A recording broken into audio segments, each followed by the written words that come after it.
বাবু, আমাদেরকে দেখে কি মনে হচ্ছে, হাঁসের ডিম না মুরগির ডিম? আসলে আমরা কিন্তু ঘোড়ার ডিম। আরে চুপ কর, সব জায়গায় সত্যি কথা বলতে নেই। আরে মালকিন, আমাদেরকে যে কড়াইয়ে বসিয়ে পানি ঢালতেছে, আমাদেরকে কি সিদ্ধ করে খাবে নাকি? ওরে বাবা, কত বড় রাক্ষস মেয়ে তাহলে।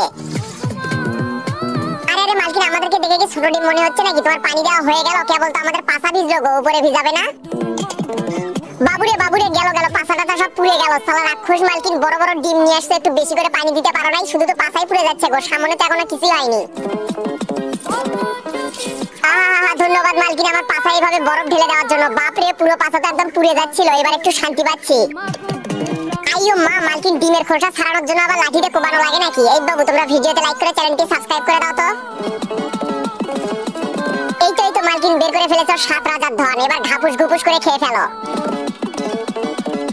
আরে মালিক, শুধু এইটুকু খেলে আর বাকিগুলোকে ফেলে দেবে না তোমার বয়ফ্রেন্ডের বাড়িতে পাঠাবে? হ্যাঁ এই বাবু, তোমরা একটু কমেন্ট করে বলো তো, তোমরা কি কখনো এত বড় ডিম দেখেছো? তাড়াতাড়ি কমেন্ট করে বলো।